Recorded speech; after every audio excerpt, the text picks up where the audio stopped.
Bismillah.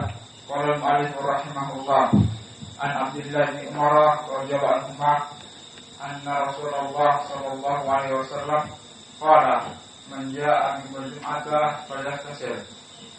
Wa an Abdullah bin Umar radhiyallahu anhu qala kana Rasulullah sallallahu alaihi wasallam yakhutubu khutbatayn wa huwa qa'im yafsilu bainahuma bijulus.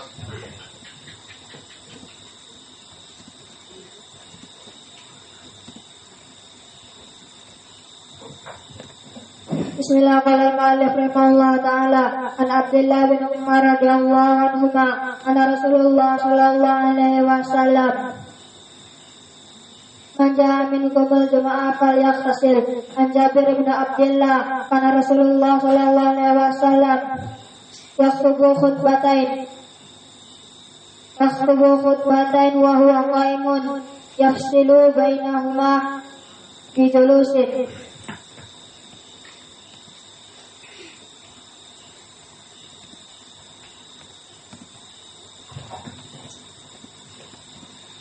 عن عبد الله بن عمرو رضي الله عنه عن عبد الله بن عمرو أو ابن عمر عن عبد الله بن عمر رضي الله عنه قال أن رسول الله صلى الله عليه وسلم إذا جاء من جاء منكم الجمعة فليغتسل. عن عبد الله بن عمر قال كان رسول الله صلى الله عليه وسلم يخطب الخطبتين وهو قائم ويفصل بينهما بالجلوس.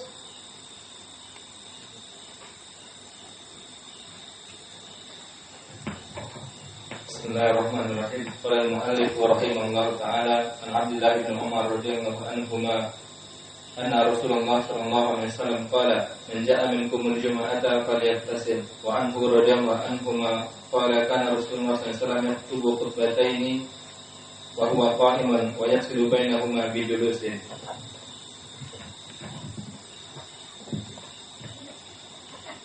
Yalla. Sedangkan malam yang Allah Ta'ala Alhamdulillah bin Umar radhiyallahu anhu anna Rasulullah sallallahu alaihi wasallam qala man jaa'a minkum al-jum'ah falyaghtasil. خلاص ما في أحد ما بقي أحد.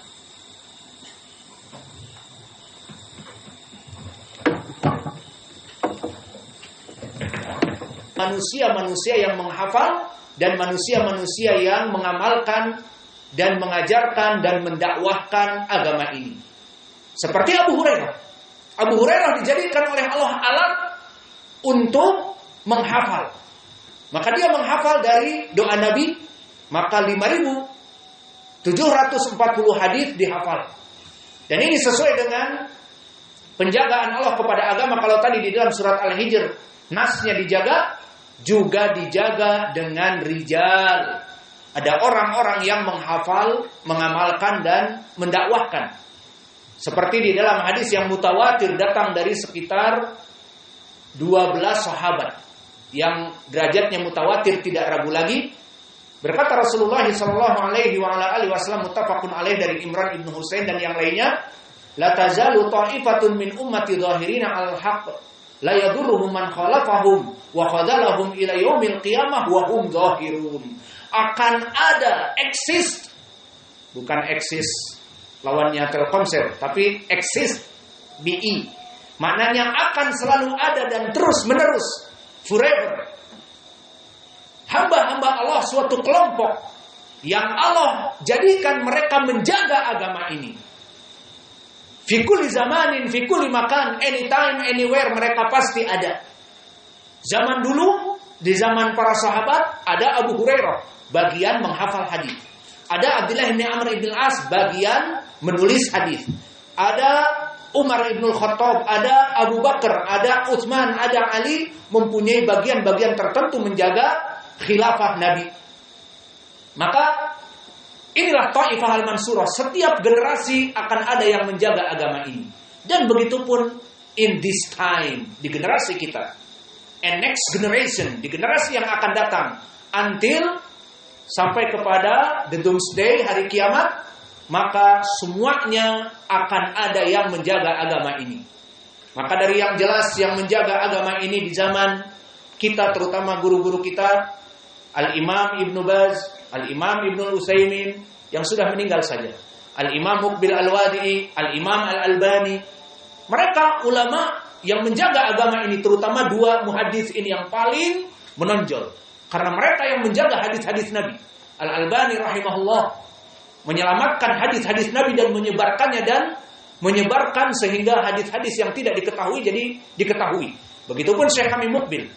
Bahkan Syekh kami Muqbil kelebihannya dari segi dakwah dia mujaddid. Yang mana Yaman pada saat itu di Yaman Utara dipenuhi oleh Syiah di zamannya, dan Yaman Selatan oleh komunis. Maka datang Muqbil Al-Wadi'i berdakwah kepada sunnah. Akhirnya dalam waktu sekitar 23 tahun, sama seperti dakwah Nabi dulu, maka tersebarlah sunnah. Yang tadinya dia hidup di kota, di desa terpencil namanya Dammad, yang until this time, waktu saya datang ke sana 97 sampai 2022, belum ada listrik, satu tonggak pun tidak ada. Dan jalannya tidak beraspal, sampai sekarang pun tidak beraspal. Bahkan semen seperti cor-coran kita ke desa-desa, banyak di sana tidak ada. Maka desa yang terpencil dan gelap gulita jika malam didatangi oleh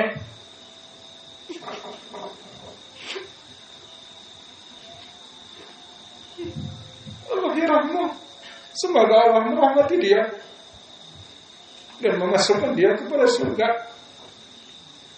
Maka dalam keadaan gelap gulita dan susah untuk masuk kepada tempat tersebut, 5.000 santri yang datang dari berbagai negeri. Di antaranya kita dari Indonesia, dari Amerika, dari Eropa, dari Afrika, dan terakhir datang dari Jepang, dari Cina, dari Malaysia. Maka semua datang ke Dammam.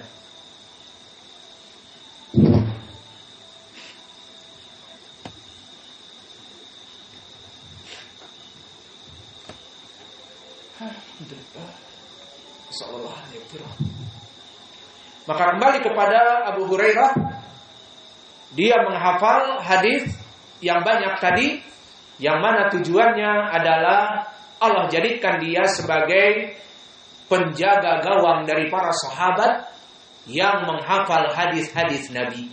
Sehingga lihat sekarang, jika kita rujuk kepada Sahih Al-Bukhari dan Muslim dan kutub As-Sittah, ditambah Abu Daud, At-Tirmidzi, An-Nasai dan Ibnu Majah, dan ditambah kutub At-Tis'ah, Musnad Imam Ahmad dan juga Musnad Asy-Syafi'i dan juga Musnad Daud atau Yalisi misalnya, maka semuanya menjadi kutub Tis'ah. Kebanyakan kembali an Abi Hurairah. Bahkan di Umdatul Ahkam, siapa hadis yang paling banyak yang antum hafal? An Abi Hurairah. Maka ini barakah dari Abi Hurairah, yang mana dia bersungguh-sungguh study hard. Dan Abu Hurairah dalam keadaan miskin dan papa. Mana pendalilannya? Disebutkan di dalam hadis bahwa lazimtu Rasulullah sallallahu alaihi wa ala alihi wasallam ala mul'i batni. Maka aku duduk bermulazamah dengan Nabi, banyak menghafal hadis Nabi, dan aku dalam keadaan perutku, kalau bahasa Arabnya apa? Jawamis batni sausau. Asafir batni sausau, dalam keadaan perutnya, karena musik haram jangan keroncongan deh. Jangan regean juga apa? Perutnya masuk angin. Lapar. Maka aku duduk bersama Nabi dalam keadaan lapar. Wa amma al-muhajirun istaghaluna fi safqil aswaq. Adapun orang-orang muhajirun yang datang dari Makkah, mereka sibuk dengan tijarah mereka di pasar. Wal ansar istaghalu fil basatin. Dan orang-orang Ansar mereka sibuk dengan kurma-kurma mereka. Adapun aku duduk menghafal dari Nabi dalam keadaan lapar. Maka Abu Hurairah dalam keadaan lapar ini diberikan DP oleh Allah, down payment, persekot di dunia sebelum dia masuk kepada surga yang mulia dan amalan-amalan yang berlimpah dari hadis-hadisnya. Maka sebelum dia meninggal di zaman Muawiyah, maka di zaman Muawiyah menjadi Khalifah Amirul Mukminin setelah Ali, maka diangkatlah dia jadi Amir Madinah, menjadi gubernur Madinah. Kalau sekarang apa syaratnya? Harus dari asal daerah. Ya apa tidak? Tidak bisa saya menjadi gubernur karena saya dari Jawa. Harus ahli daerah, ya apa tidak? Aturannya seperti itu. Jadi gubernur Sumatera Barat ya harus dari Sumatera Barat. Abu Nasr bisa jadi gubernur. Ya, mau jadi gubernur. Kan dari daerah sini. Abu Hurairah bukan dari ahli Madinah. Namun kenapa diangkat jadi gubernur Madinah? Karena zaman dulu tidak ada ketentuan seperti itu, harus dari daerah masing-masing. Dan yang kedua, the point is, yang diambil menjadi pemimpin adalah atqahum, yang paling takwa dari mereka. Sesuai ucapan Allah, inna akramakum indallahi atqakum. Bahwa seluruhnya orang-orang yang paling takwa, yang paling mulia adalah orang-orang yang paling bertakwa di antara kalian. Maka Abu Bakar dijadikan khalifah pengganti Nabi karena ketakwaannya lebih dari yang lain. Kemudian Umar, kemudian Utsman, kemudian Ali. Tidaklah mereka memilih kecuali dengan orang-orang yang paling baik di antara mereka. Dan begitu pun Abu Hurairah, orang yang terbaik di Madinah, menghafal hadis Nabi di saat para sahabat sibuk berjual beli, para sahabat sibuk mengurusi tanamannya. Namun Abu Hurairah sibuk menghafal hadis Nabi, maka diberikan down payment di dunia oleh Allah menjadi gubernur. Yang tadinya perutnya kelaparan, alhamdulillah bisa makan enak. Maka itulah keutamaan dari para penuntut ilmu. Maka kalian jangan takut miskin. Penuntut ilmu jangan takut miskin. Allah akan mengangkat derajat di dunia sebelum di hari akhirat sesuai Al-Quran. Yarfa'illahu alladhina amanu minkum walladhina utul ilma darajat. Allah mengangkat penuntut ilmu lebih dari orang-orang mukmin 1 derajat. Maka Allah mengangkat di sini, diberikan rizki yang mulia, diberikan kehidupan yang mulia karena menuntut ilmu. Dan juga di dalam hadis yang diriwayatkan oleh Imam Muslim dari Umar, yarfa'illah bihadzal kitab aqwaman wa wada'a bihi akharun. Umar berkata, meriwayatkan dari Nabi bahwa tidaklah Allah mengangkat suatu kaum dikarenakan mereka menuntut ilmu, menjaga Al-Quran dan Sunnah. Dan tidaklah Allah menjatuhkan suatu kaum, menghinakan suatu kaum karena mereka menjauhkan dirinya dari Al-Quran dan Sunnah. Selesai dari Abi Hurairah, kita masuk kepada hadis bahwa Nabi Muhammad SAW bersabda, "Idza qulta li sahibik ansit."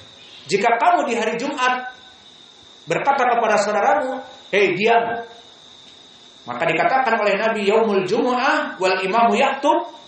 Maka kamu berbicara sesuatu yang tidak dibutuhkan dan imam dalam keadaan berkhutbah, faqad lagauta, maka kamu telah hilang.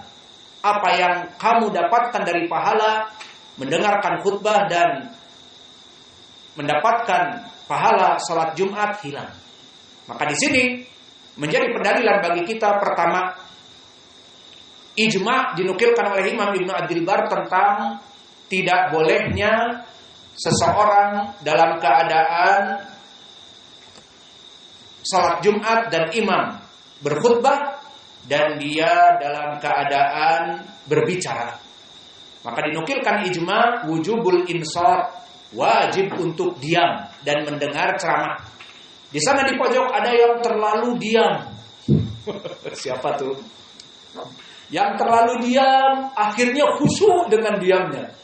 Imamnya sudah merah wajahnya, kadang menangis, berteriak-teriak, suaranya parau, khusyuk sekali karena diam mendengarkan khutbah.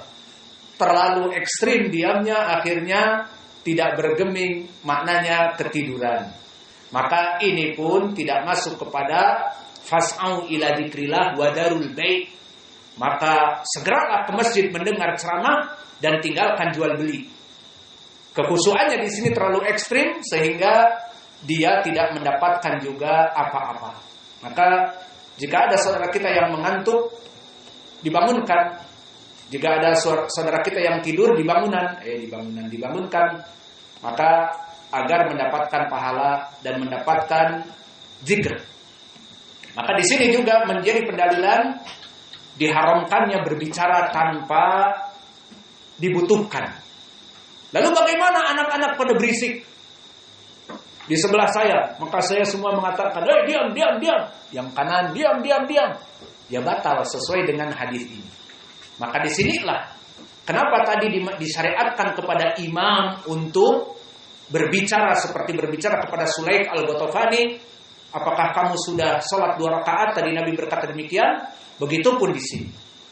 Para imam maknanya khatib Jumat, jika didapati manusia berbicara ataupun anak-anak ribut sampai bapak-bapak tidak bisa mendengar, maka serukanlah agar tidak bising. Adapun jika bapak-bapak ribut, maka bisa jadi dia tidak mendapatkan pahala.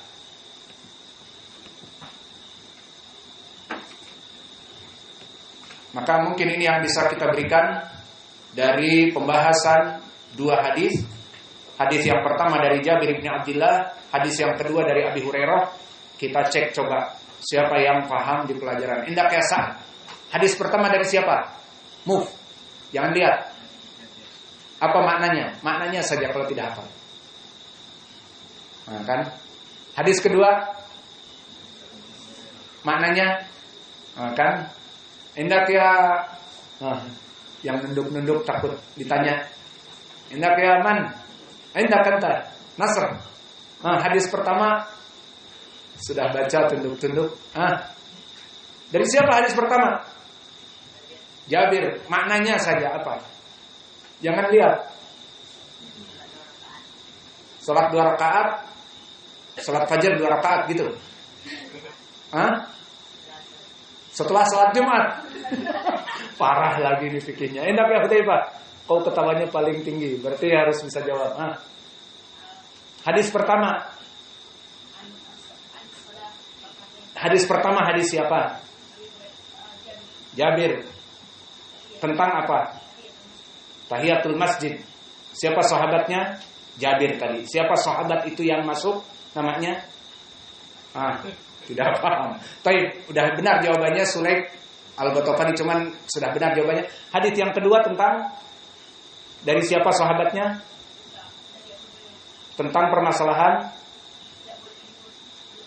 apa lafaz hadisnya ingat?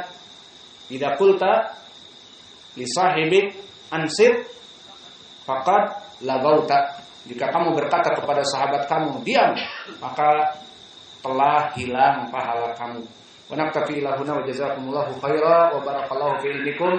Mulai dari sekarang fokus dalam pelajaran.